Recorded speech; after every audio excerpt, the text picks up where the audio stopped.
Et parce que Noël décidément tourne beaucoup autour du repas, parlons un peu des 13 desserts.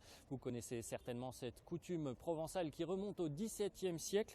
Eh bien grâce à Nissa Pantaille, vous allez être incollable sur le sujet, notamment sur les particularismes niçois.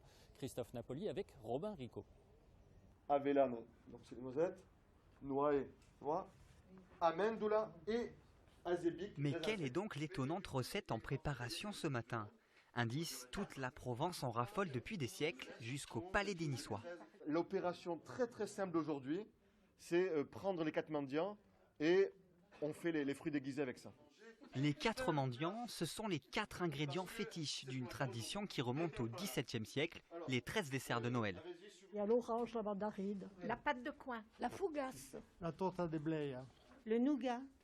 Certains rajouteront les fruits confits ou les dattes, sublimés ce matin par la pâte d'amande.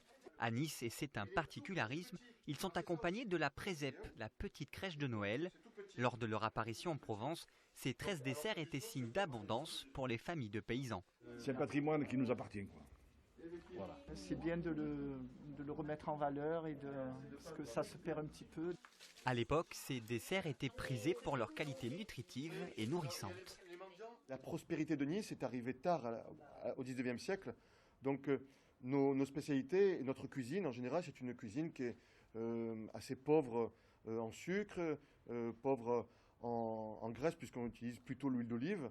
Donc on a vraiment une cuisine qu'on dit diététique et bonne pour la santé. Comme le veut la tradition, il faut désormais attendre la messe de minuit du 24 décembre. Il sera alors enfin temps de déguster ces 13 illustres desserts.